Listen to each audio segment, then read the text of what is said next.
And in combination with that Unbroken Tether, I think Chain Lightning players are going to be eating pretty this patch.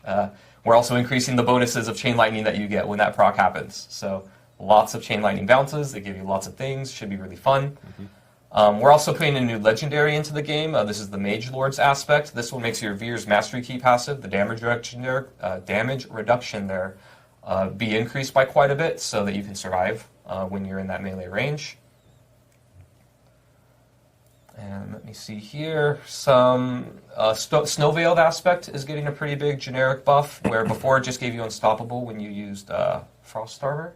I believe that's gotta be Frost Armor. But now it also gives you bonus armor when you use it as well, just generally more useful. Incendiary aspect terrifies me, but we're doing it. This one used to be that it procced off of all of your burning damage. So your burning damage could give you mana, and now it's going to just do it off of your pyromancy skills damage. So this opens up Meteor, Fireball, all of those other skills that aren't really Firewall. I think that's good for that one. And then for uniques, we've got the Gloves of the Illuminator. This is the one where your fireballs bounce and deal AoE damage.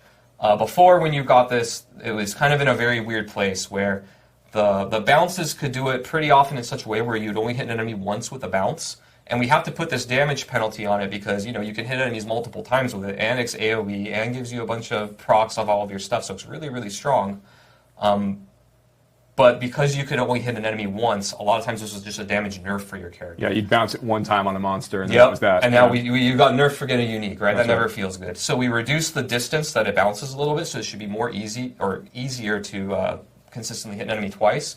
And then we also reduced that damage penalty, so now no matter what, if you hit an enemy twice, it's a damage bonus. And then we also replaced one of its affixes from damage to stunned to lucky hit to restore resource. And since this thing, bounces and hits enemies a lot of time, the lucky hit procs are very powerful with this, so we think this will be a lot more attractive for players. Alright, moving on to the Barbarian. So, like I said before, we're increasing the Fury generation of all of those basic skills. So you're just going to get more Fury in the early game so that you can, do that basic core skill loop a little more often, so it should be more fun. Double Swings gain a damage buff, Ruptures gain a damage buff, Charge is gain a damage buff, and one of the enhancements is increasing that vulnerable duration, so it should hopefully be more attractive.